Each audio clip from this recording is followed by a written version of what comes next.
Welcome back! And finally it's my ultimate Windows XP gaming machine video. I had a lot of fun making this one and might have got a little bit carried away with some of the editing. This is the world that you know. The world as it was at the end of the 20th century. Yes, that's me, 20 years younger with a full head of hair and lots more ginger in my beard. This footage is from February 2002 and I'm at a LAN centre called Inknet playing Unreal Tournament against some of my friends, ripping them a new one from one of the towers in Facing Worlds. All the PCs here are big and beige and so are the screens. The one I'm using here is my portable one. This is a picture of one of my friends on my home setup playing Counter-Strike on my big monitor.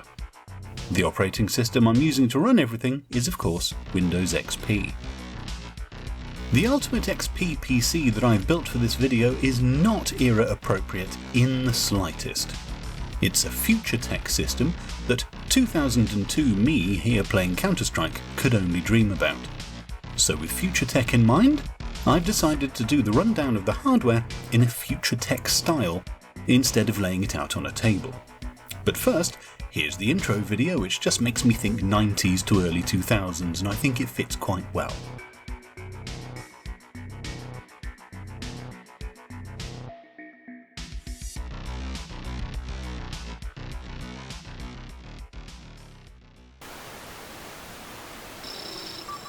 Oldest first, we have the case from 2006. A 2007 keyboard. Windows XP with Service Pack 3 from 2008, although XP initially came out in 2001. Memory from 2011. An SSD and motherboard from 2013. A CPU released in 2014. And the most recent parts are the 2015 power supply and graphics card.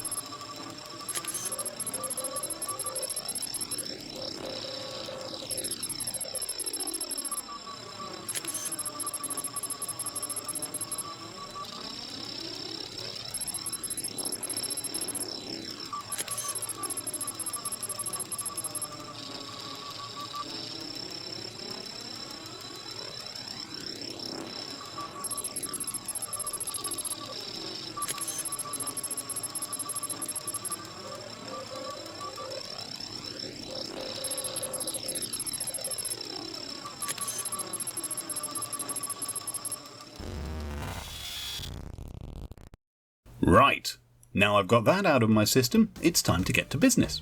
We'll have benchmarks up shortly, but first we need to deal with installation.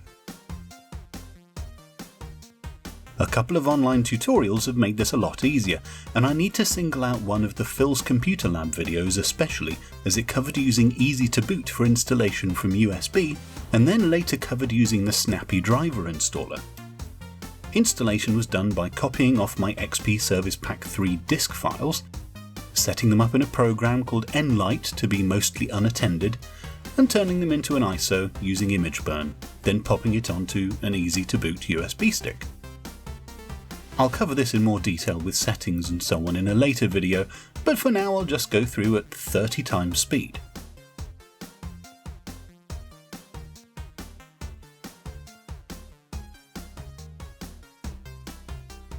Once Windows is on, it's time for the Snappy Driver installer or SDI package, which I'll cover in the same video.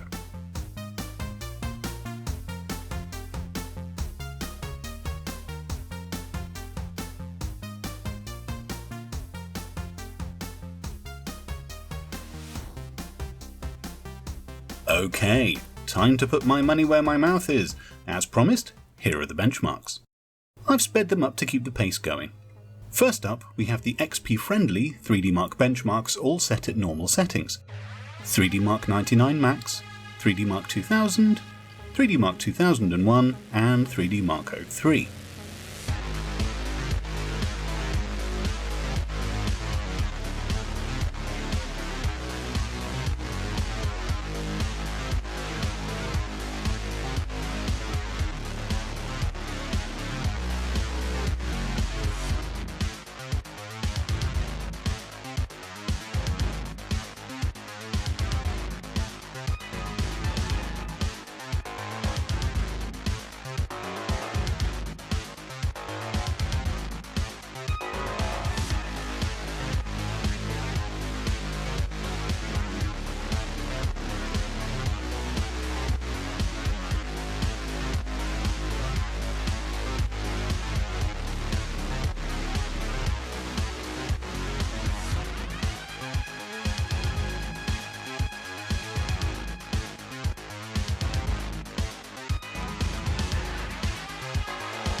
I think the results speak for themselves.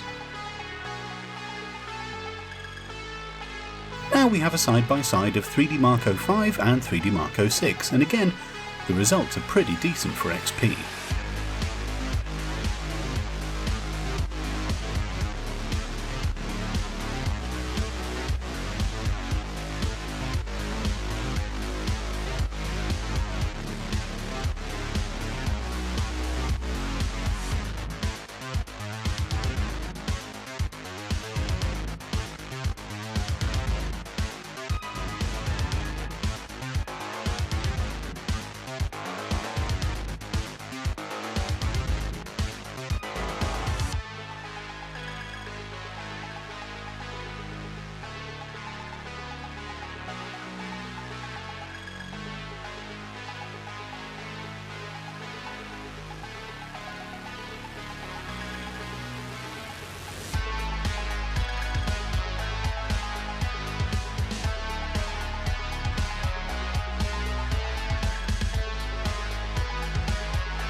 Now we have the built-in benchmark for Far Cry 2 with everything set to maximum.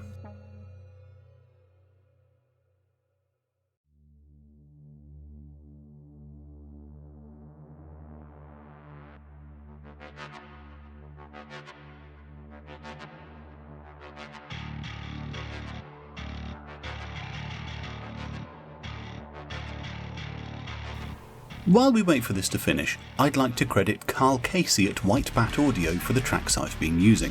They're all royalty and copyright free and just require you to credit Carl if you use them.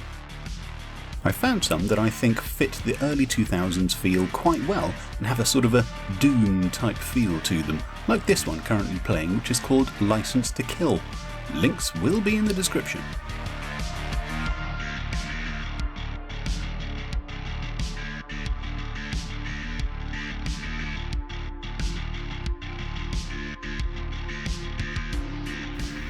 Well, we can't do game benchmarks without Crysis, so that's up next, and then I'll see what other in-game benchmark tests I can find.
This video has been pretty heavy on the benchmarks. Benchmarks are fine and good, but I haven't included any actual gameplay. I have around 60 games now set up and working on this PC, but some of these games take up to 4 discs to install, and then they had to be patched, and then, because I'm a glutton for punishment, had to have cracks applied on the games to run without discs. All in all, it really makes you appreciate things like GOG and Steam and so on, because you don't have to worry about any of that stuff. You just download the game and you could just play it. None of the faff. But that's half the fun of running a Windows XP machine, I guess.